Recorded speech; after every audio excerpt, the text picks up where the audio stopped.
So those who had put on their track suits and their shoes, their running shoes, all geared for 2030 and were busy running, or geared for 2028, and had marked 2028 on the calendar. We just decided to make them run a little bit longer. They can go up to 2030, and if they still have the stamina to go to 2030, that's very good.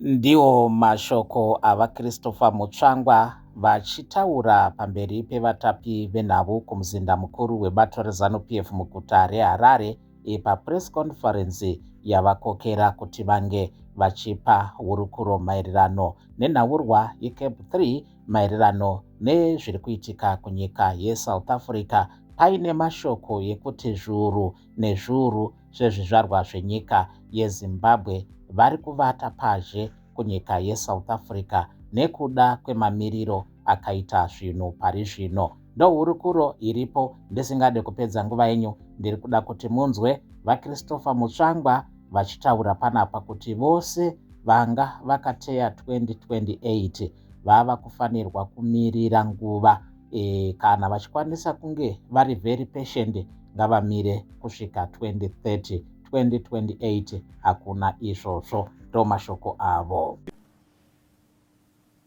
Bending around the current leadership of the party, the current leader of the party, not the leadership alone, but the leader of the party. They realized as a party that the best foot forward for the party was to continue to maintain the leadership of the current president, President E.D. Mnangagwa. And 2 conferences ago, the message started coming from within the grassroots of the party to say the president's tenure should be prolonged to go beyond 2028, simply to make sure that we forestall any eventuality of the party being caught off guard by gathering forces of other elements which were trying to seize upon this crucial transition, this passing of the baton stick, or calendar of passing on the baton stick from one leadership to the other. And they wanted to take advantage of the fact that we're a democratic party. We choose our leadership by elections. And they wanted to interfere with the process of the party. So the uneasiness of the party membership then translated into a resolution that we push forward the date of the transition to leadership. So those who had put on their track suits and their shoes, their running shoes, all geared for 2030 and were busy running, or geared for 2028, and had marked 2028 on the calendar. We just decided to make them run a little bit longer. They can go up to 2030, and if they still have the stamina to go to 2030, that's very good. The date is very much fixated on the calendar of the party. They can still keep their track shoes and their running shoes, their track suits, and they can, if they've got the stamina and of course the determination, they can run a little bit longer than they had supposed. But in the meantime, the party is in safe hands. It is in the safe hands of the current leader, President E.D. Mnangagwa. That is the import of Resolution 2030 that was carried out by our conference in Bulawayo. It was endorsed, repeated, reinforced by our conference in Mutare, and it then translated itself into a bill which was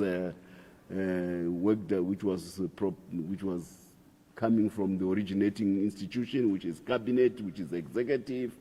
Then the bill was passed on to Parliament, and our Speaker, Mr. Speaker Mdenda, he published that bill in the Gazette. And then we went through the constitutional processes of the Republic of Zimbabwe in Parliament, and we did all the due consultations under the auspices of the Zimbabwe Constitution all over the country, and there was this resonance by the populace of the country to the call by the party leadership, by the party membership, to say the tenure of the president must be extended beyond 2028. And it ended up, of course, as a bill before Parliament, unanimously passed with overwhelming support. Surprise, surprise, even from the opposition. We almost got 96, 97% of the vote which is required, in the Senate, and an equally pleasing number beyond 2/3 majority in the lower house in Parliament. And the Senate saw it fit to revisit some of the clauses which had been overlooked by our Parliament, and that is the role of the two houses. One has got oversight over the other, and the bill went back to Parliament, and last week it passed again. So it's now awaiting the signature of the President, who incidentally under Constitution is very much manacled to support that resolution. If he has got some misgivings, he can point them out. He can return the bill to the two houses to consider. But should those two houses feel that what they deliberated upon is the right way to go, the president has got no alternative but to assent to the bill as is original. We do hope that since it has already been sent back to Parliament, to lower house, there may not be that need for the president to send it back again. But if it's his prerogative, it's a provision of the Constitution, but his hands are pretty much tied. I want to make it very clear, under the Constitution, the president is pretty much obliged to assent to the bill as it is. So we are now safely in safe territory, in sure territory, from the point of leadership, from the point of certainty, from the point of stability. Things come from nowhere, and the second topic which I will be delving with will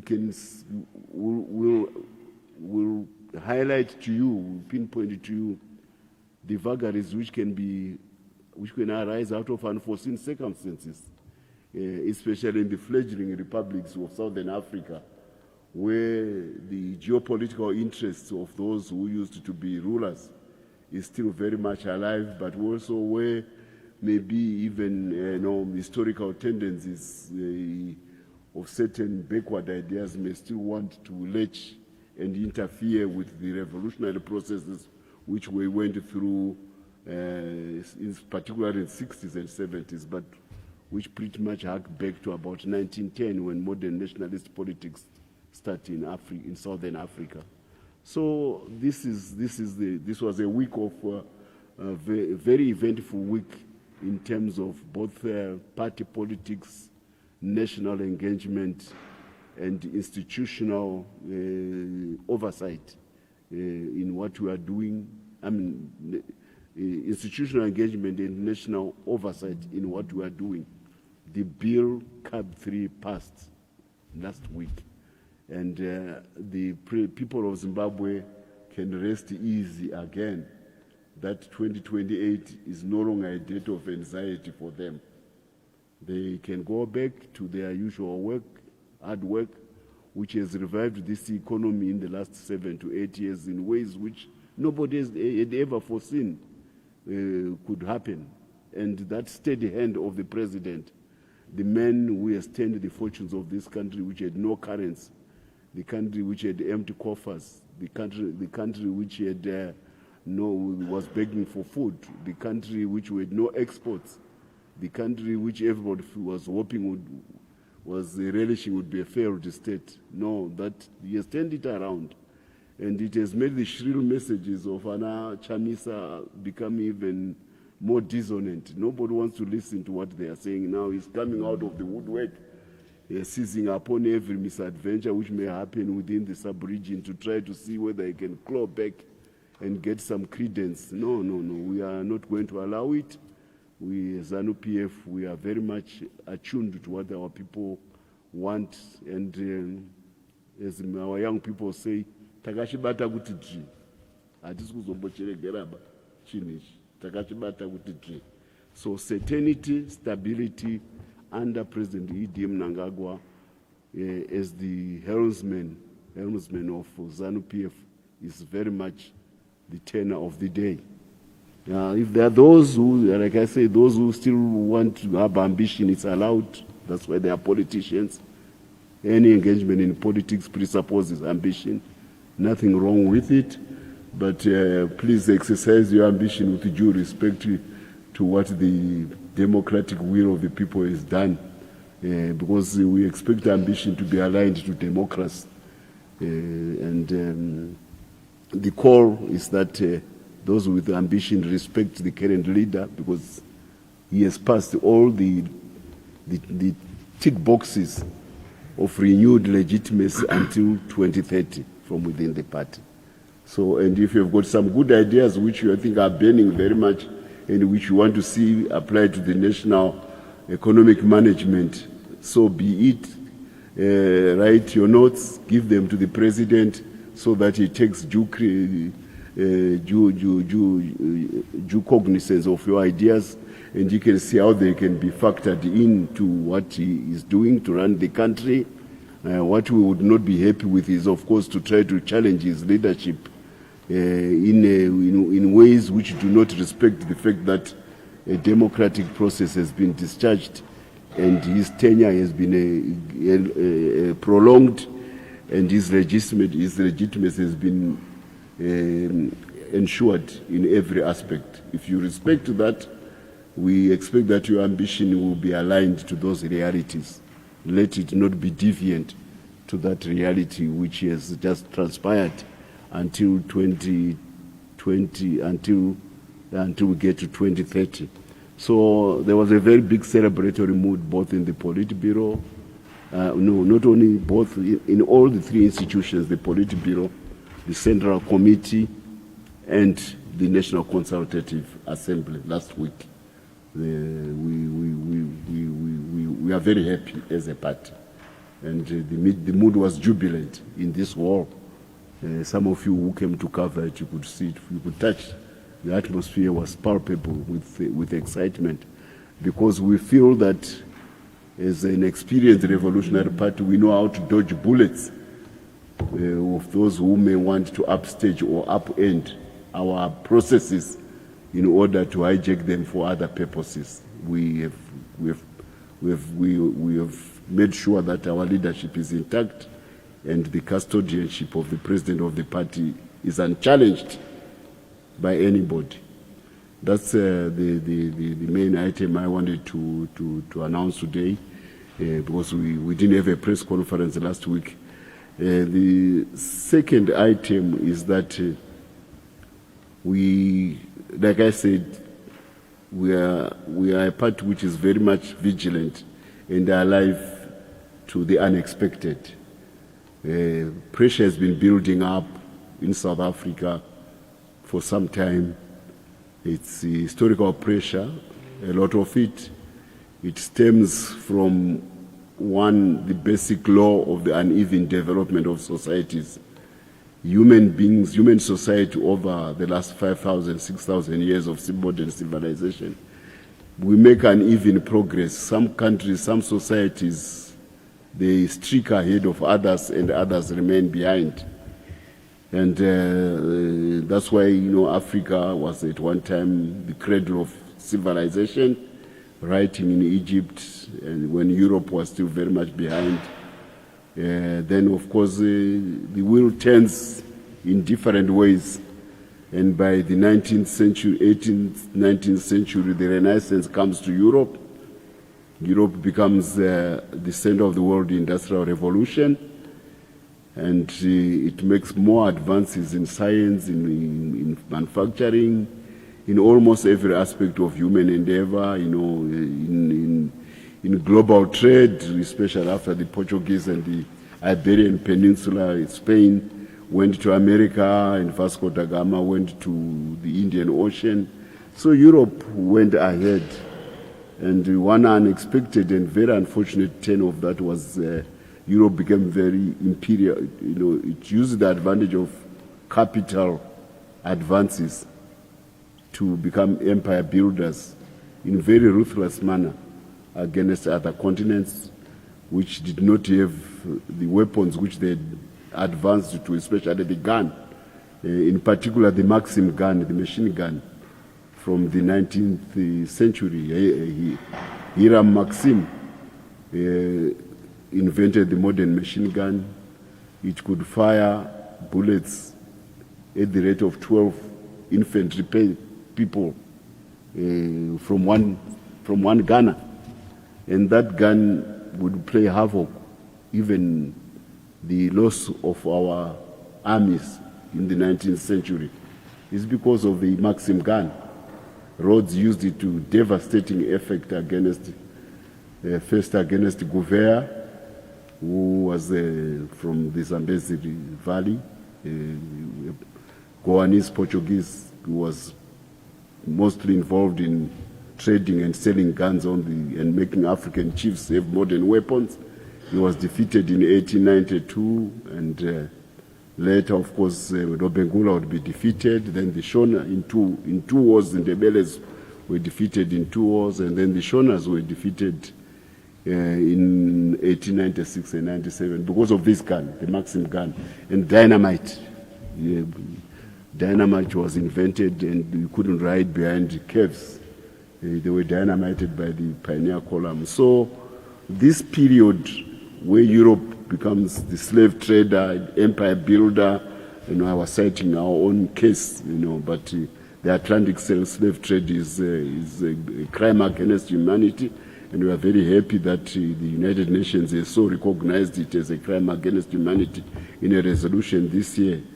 So this uneven development of societies was accentuated by unfair allocation of capital in Southern Africa, where South Africa and Rhodesia, white South Africa and Rhodesia, because they were white and capital was coming from Europe. At that time, Europe was the major center of capital. That's what I was building up to when I told you about the uneven development of societies.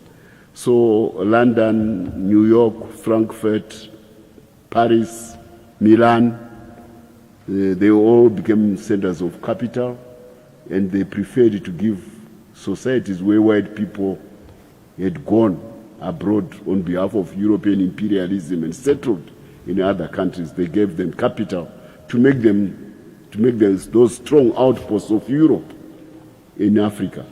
And South Africa and Rhodesia got an unfair share of capital vis-a-vis all other African countries.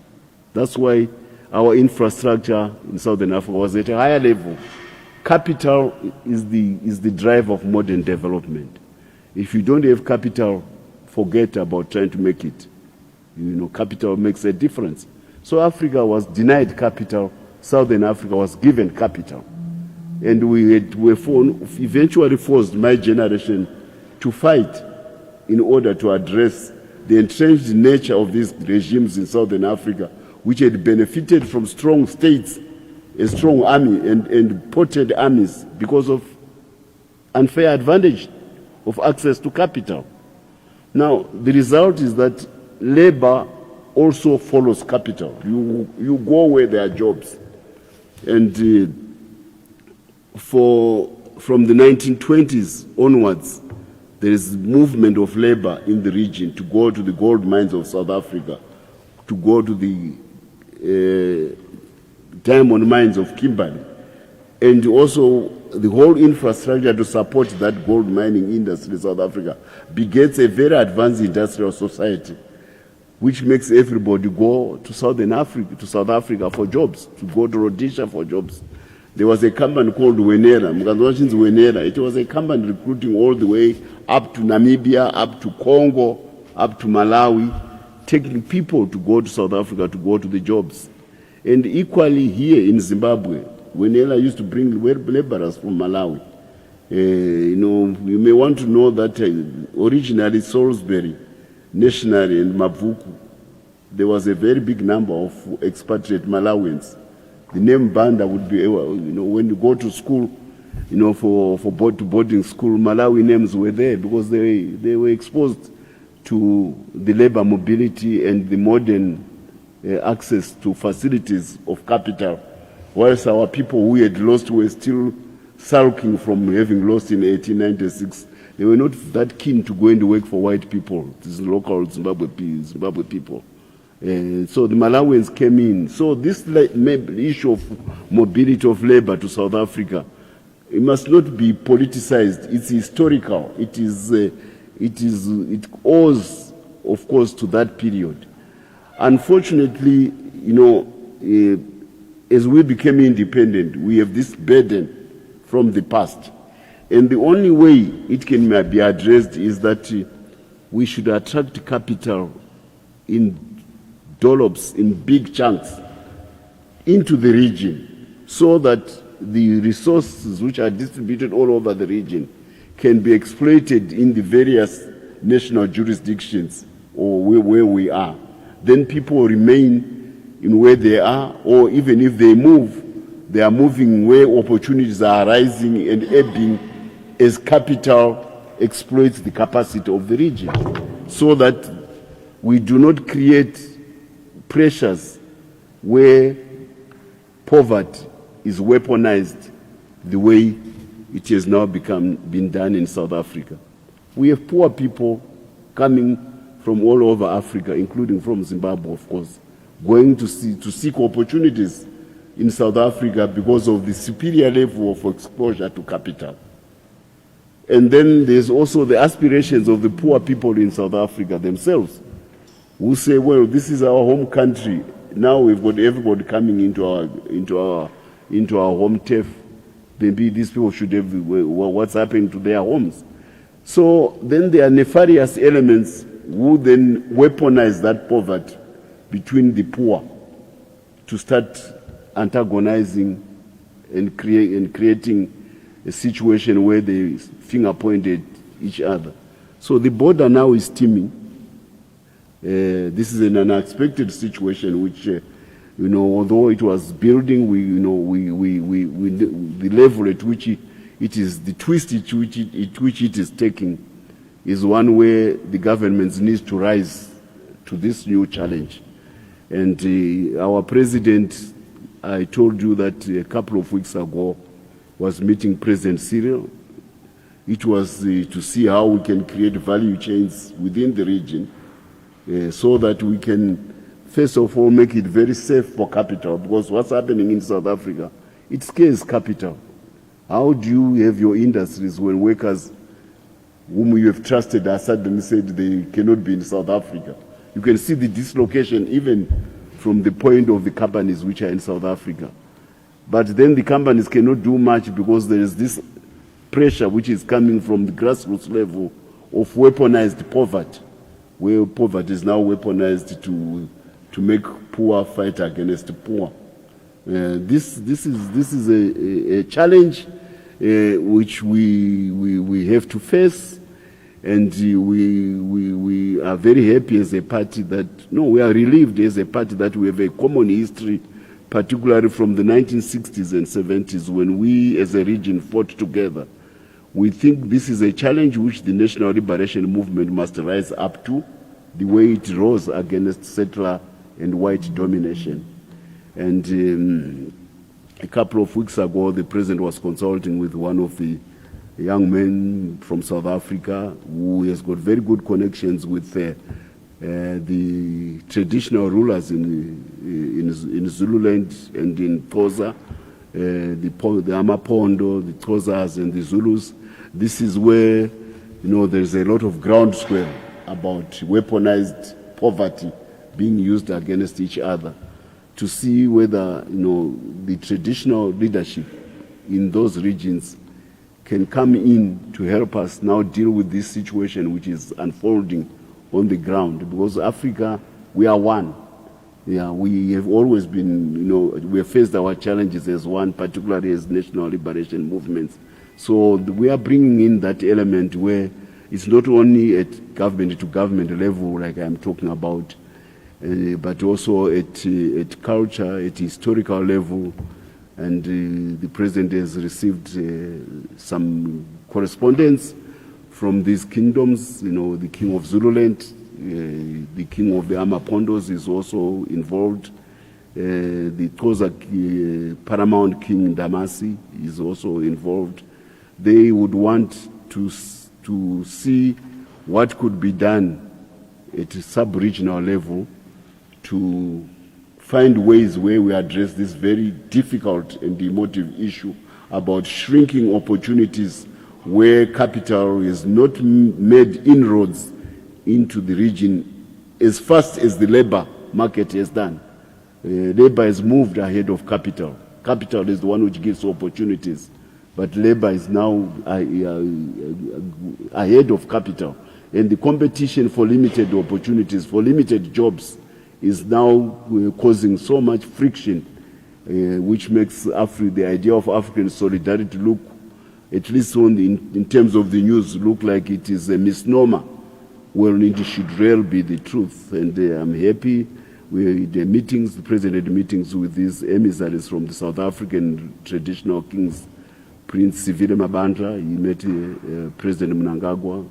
And the correspondence is now going on between Zimbabwe. They are looking at our president because of his institutional memory and the respect which he has gathered on the sub-regional diplomatic landscape, but also the